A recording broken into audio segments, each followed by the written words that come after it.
5 लक्षण।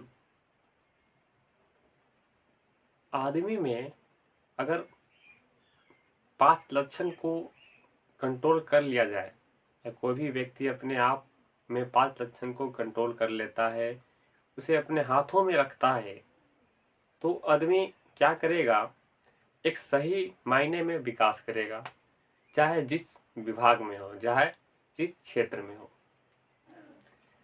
तो उसके 5 लक्षणों के बारे में आप में से किसी को पता है कि वह 5 लक्षण कौन कौन से हैं? बहुत लोगों को पता है। बहुत लोग ना जानते हुए भी अपने आप के अंदर कंट्रोल कर लेते हैं और वो सफल इंसान बन जाते हैं। उनको पता भी नहीं है कि हम 5 लक्षणों को हमने कंट्रोल कर रखा और हम एक सफल इंसान बन चुके हैं। किसी भी व्यक्ति को सफल इंसान बनने में वो 5 लक्षण क्या करते हैं, कंट्रोल में रहते हैं और उन्हें वह जान नहीं पाता। लेकिन जो एनालिसिस करते हैं, जो इतिहासकार है, जो जिस विभाग के, उनको जो एक्टिविटी को अध्ययन करते हैं, वो उनके लक्षणों के बारे में एक्सप्लेन किया करते हैं। जैसे मैं आज आप लोग को मैं बताऊंगा कि 5 लक्षणों कौन कौन से हैं और उन्हें कंट्रोल करने से क्या फायदे हैं। अगर वो कंट्रोल नहीं कर पाए तो उनका नुकसान क्या है। अगर किसी को भी पता है, यहाँ पर जितने भी बैठे हुए हैं लोग हैं, जितने भी मेरी आवाज़ों को सुन पा रहे हैं, वो मुझे बता सकते हैं, बिल्कुल बता सकते हैं। अगर नहीं पता है तो आज जान लीजिएगा कि वह 5 लक्षण क्या है, कि वो 5 लक्षण को कंट्रोल करने से क्या फायदे हैं। सबसे पहला गुस्सा। सबसे पहला गुस्सा। सबसे पहला लक्षण आदमी का गुस्सा। अगर इस गुस्सा को अपने आप में कंट्रोल करना सीखें तो बहुत फायदे हैं। फायदे क्या क्या हैं? गलत काम नहीं कर पाइएगा। अपने आप में दूसरे फायदे की बात की जाए कि सही सोच रखिएगा। कोई भी काम को करने से पहले सही से सोचिएगा। अगर गुस्सा आपके अंदर नहीं हो, गुस्सा को कंट्रोल करना आप सीख रहे हैं, तो सही तरीके से आप क्या कीजिएगा, कोई भी काम को सोचिएगा, विचारिएगा, तब करने की कोशिश कीजिएगा, तब होगा। अगर आपके ऊपर गुस्सा हावी होगा, आप गलत फैसले लेकर बैठ जाएगा और जिंदगी में आपका पतन होना शुरुआत हो जाएगा। कहीं कहीं नहीं, देखिए, गुस्सा करना चाहिए, गुस्सा जायज होता है कहीं कहीं पर। कुछ समाज में तत्व ऐसे आते हैं जिनके सामने हमें गुस्सा करना आवश्यक होता है, नहीं तो वो समाज हम पर हावी हो जाता है।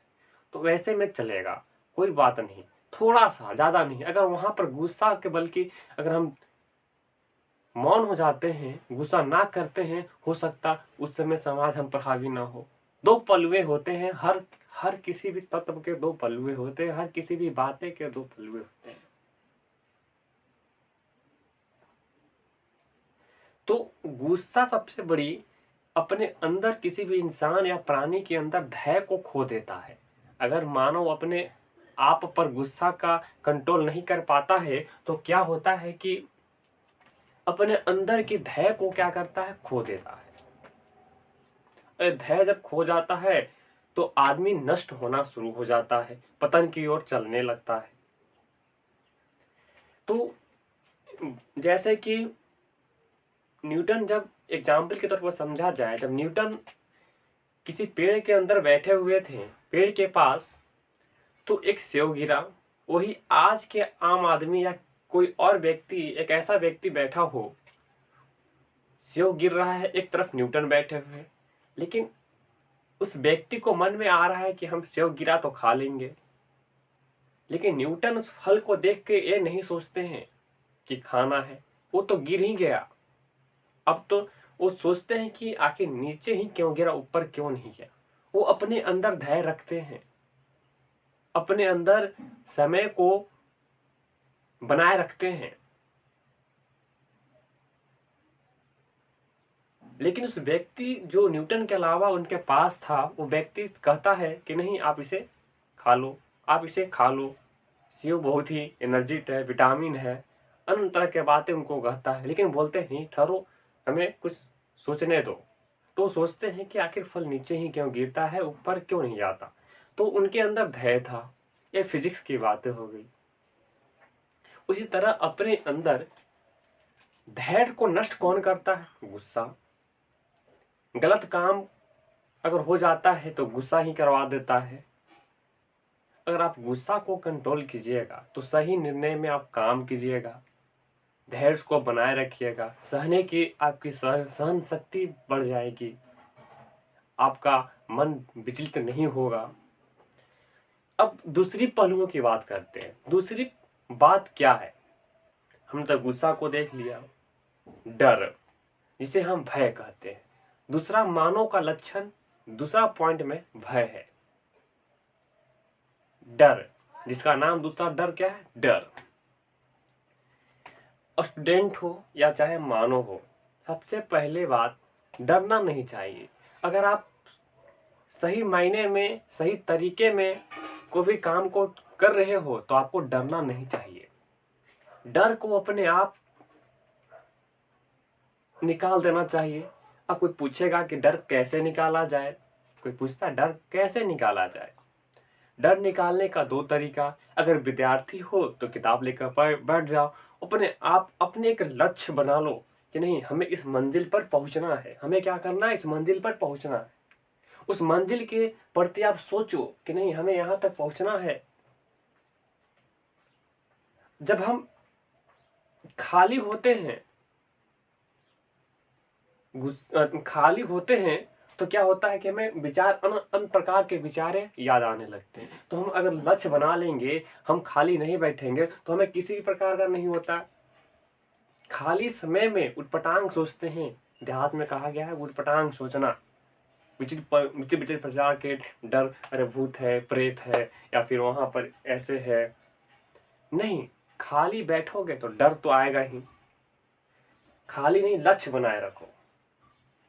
और बात आता है, ये तो हो गया अर्थव्यवस्था के अनुसार या फिर अर्थवेद के अनुसार कहा जाए। अर्थवेद में पढ़ना है हम लोग को डर के बारे में।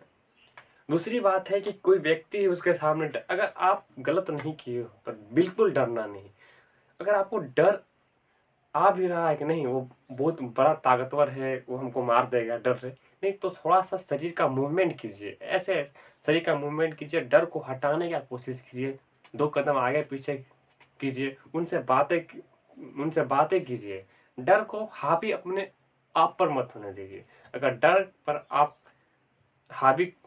आपके ऊपर हावी हो जाता है तो आप किसी सत्य काम को भी आप छुपा दीजिएगा। मैंने एक सत्य के ऊपर वीडियो बनाया था। सत्य क्या है उसे आप देख सकते हैं, बिल्कुल देख सकते हैं। तो डर को अपने ऊपर हावी नहीं होने देना है। क्या नहीं होने देना? डर को अपने ऊपर हावी नहीं होने देना, बिल्कुल नहीं। नहीं तो सभी जगह आप डरते रहिएगा। जीवन में एग्जाम परीक्षा देने जाइएगा, वहां पर भी डर लगेगा कि क्या लिखे, या कोई सही काम है वहां पर आपको बोलना चाहे तो वहां भी डर लगेगा। स्टेज पर चढ़कर भाषण देना, स्पीच देना है तो वहां भी डर लगेगा। किसी भी वर्ड को एक्सप्लेनेशन करना है वहां भी डर लगेगा। तो डर को हावी नहीं होने देना है। डर को हावी नहीं होने देने का उपाय है कि किसी भी लक्ष्य को बना लेना है, अपने आप को बिजी शेड्यूल में रखना है, सबसे बड़ा। और हम भी यही करते हैं। हम भी बहुत डरते थे लेकिन अब डर नहीं डरते। अपने आप को रूटीन में डेवलप करनी है। चलो रात में अकेले सोते हैं कि नहीं भूत आएगा, तो अरे भूत क्या आएगा, हम सोचते हैं अपने पढ़ाई कर लेते हैं, सच कर लेते हैं, तो डर यहां से नहीं आ पाएगा। अब आदमी का तीसरा लक्षण की बात करते हैं, आलस। आलस आलस जो है ये पांचों लक्षण में एक बेस्ट लक्षण है। बेस्ट कहिए, लक्षणों में बेस्ट लक्षण है, यानी कि एक महत्वपूर्ण तत्व है। जैसे आलस शरीर में भर जाता है, किसी भी प्राणी वस्तु में भर जाता है, तो बहुत ही उसका जीवन कष्टमय हो जाता है, यानी कि दुखदायक हो जाता है। अगर पानी भी पीना है तो पी लेंगे, या किसी भी काम को करना है कर लेंगे, कर नहीं पाता। समय का आलस समय को मारता है। किसको मारता है?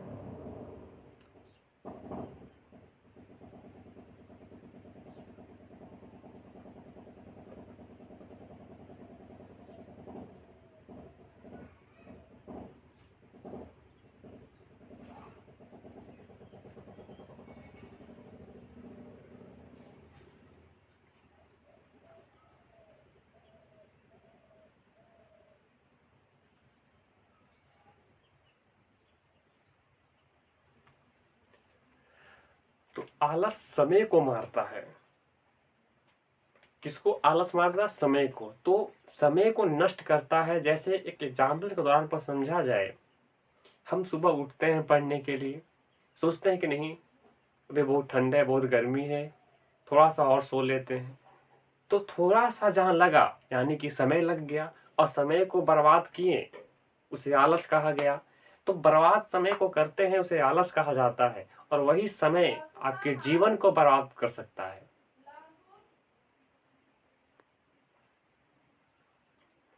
तो आलस नहीं, और आलस को कैसे हटाया जाए, सबसे बड़ी बात, फंडा क्या है आलस को हटाने का? तो इसमें कुछ तत्व को लेना बहुत जरूरी है। जैसे तत्व का मतलब एलिमेंट, कुछ प्रोटीन को लेना जरूरी होता है, जो शरीर को सही मायने में रखे। ज्यादा खाना नहीं खाना, अल्प थोड़ा सा खाना खाएं, अपने आप को एनर्जिक रखें। कुछ मैंने बताया कि वहां पर कुछ एम बना लें, लक्ष्य बना लें, कुछ उत्साह अपने अंदर रखें कि नहीं हमें कुछ करना है। तो इससे आलस, सुबह सुबह सबसे बेस्ट दौड़ना भी चाहिए, रनिंग वॉक, योगा करना चाहिए। इससे क्या होगा? आलस शरीर के अंदर से हटेगा, और आलस को अपने आप हावी नहीं होने दे। आलस हावी होगा तो क्या होगा? समय का बर्बादी होगा। चौथा लक्षण आदमी का है, चौथा लक्षण है कि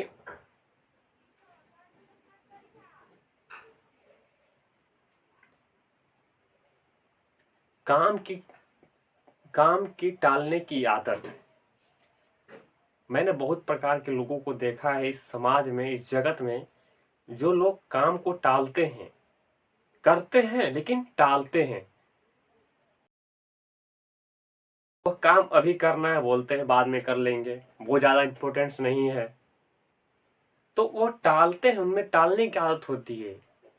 उससे उससे क्या होता है कि काम को आवश्यक अभी होना चाहिए था, फल हमें अभी मिलना चाहिए था। हम तो नाश्ता ब्रेकफास्ट करते हैं, बहुत लोग तो 10-11 बजे ब्रेकफास्ट करते हैं, लेकिन वो ब्रेकफास्ट करने का मतलब ही नहीं रह जाता। सुबह 8 बजे तक अगर ब्रेकफास्ट नहीं करते हो तो फिर ब्रेकफास्ट का मतलब ही नहीं हो जाता। या फिर हमें स्कूल जाना है 7 बजे, प्रेयर करना है 7 बजे, हम जाते हैं 11 बजे, तो काम तो कर रहे हैं, 11 बजे स्कूल तो जा रहे हैं, लेकिन कोई मतलब ही नहीं रह जाता। हम सूर्य नमन नहीं कर, प्रार्थना नहीं कर पाए। तो काम को करने की आदत, इसे कैसे हटाया जाए? तो इसे हटाने का सबसे महत्वपूर्ण आलस में ही छिपा हुआ है। तीसरे ही गुण आदमी का, छठ गुण में ही, लक्षण में ही, आलस में ही क्या है? छुपा हुआ है, काम की करने की टालने की आदत। तो इसे हम आलस हटाएंगे तो ऑटोमेटिक है, जाहिर सा बात है, directly proportional to each other. और सबसे बड़ी अहम बात, नींद। पांचवा लक्षण में नींद। अगर बहुत सारे साइट पर जाया जाए, बहुत सारे लोगों ने बताया है नींद को सबसे प्रथम, और एक तरीका से उनका भी मानना सही है, लेकिन मैं कहूंगा सबसे लास्ट में नींद लक्षण में रखा है। इसे आप एक्सप्लेनेशन के तौर पर फर्स्ट में भी रख सकते हैं, लेकिन नींद पांचवा लक्षण है। यानी कि आलस नहीं होगा, लक्ष्य का भय नहीं होगा, गुस्सा नहीं होगा, तो जाहिर सा बात है कि नींद नहीं आएगा, नींद नहीं आएगा।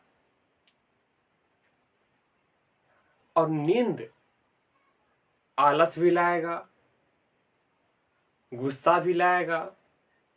एग्जाम्पल की तरफ समझा जाए कि हम लेट से सोते हैं, नींद सोते हैं, शरीर सुस्त हो जाता है, एनर्जिक नहीं रहता है, तो जाहिर सा बात है कि आलस उत्पन्न हो जाएगा। और हम जब आलस उत्पन्न हो गया तो समय के टालने की आदत हो जाएगी। और जब जब समय को टालेंगे और हमें आवश्यक इमरजेंसी जो वर्क होता है, जो काम होता है, परीक्षा देना है 7 बजे से, देते हैं 9 बजे, तो उस समय छूटेगा तो हमें अपने आप पर क्या होगा, गुस्सा होगा। और गुस्सा में हम कुछ कर पाएंगे। जैसे फैमिली में झगड़ा हो जाता है गुस्सा के कारण, परीक्षा छूटते ही हम बोलते हैं मम्मी हमें क्यों नहीं उठाए, मेरा आज परीक्षा था, तो गुस्सा हावी हो जाता है। तो इस कंडीशन में क्या होता है कि ये सब किसके कारण होता है, तो कॉज ऑफ स्लीपिंग, यानी कि नींद के कारण होता है। तो नींद को कैसे टाला जाए, सबसे इम्पोर्टेंट, नींद नहीं आए, शरीर पर हावी ना हो, तो लक्ष्य को बनाइए, समय को खाली मत रहने दीजिए। हाँ, और सोना भी बहुत जरूरी है। तभी शरीर में जो एनर्जी, हम लोग जो एनर्जी खर्चा करते हैं, उस एनर्जी को बैलेंस करना बहुत जरूरी होता है। और बैलेंस कौन करता है, तो नींद। उसे सही मायने में पहुंचाना, स्टोर कर एनर्जी रखना, क्योंकि अगले दिन हमें खर्च करना होता है। तो हमें 7 से 8 घंटा सोना भी आवश्यक है। तो सोइए, लेकिन 7 से 8 घंटे के बाद अगर जीवन में कुछ प्राप्त करना है तो भैया जितना कम सोइएगा। क्योंकि जिंदगी में अब किसी भी प्राणी का जो लाइफ टाइम हो रहा है, डेथ रेशियो बढ़ रहा है, यानी कि डेथ टाइम बढ़ रहा है, यानी कि मरने का समय बढ़ रहा है, लेकिन जीने का समय क्या हो रहा है, कम हो रहा है। पहले हम लोग 100 बरस जीते थे, 70 बरस पर आ गए। अब 70 में भी क्या हो रहा है, 60 से 70 के बीच में है। कोई 61 में मर जा रहा है तो कोई 70 में मर, लेकिन मर रहा है 60 के 70 में रेशियो घट के आ गई। तो नींद को जितना कम किया जा सके और जितना काज, देखिए सबसे बड़ी बात है कि यहाँ पर हम और आप जिंदा रहने तो नहीं आए हैं।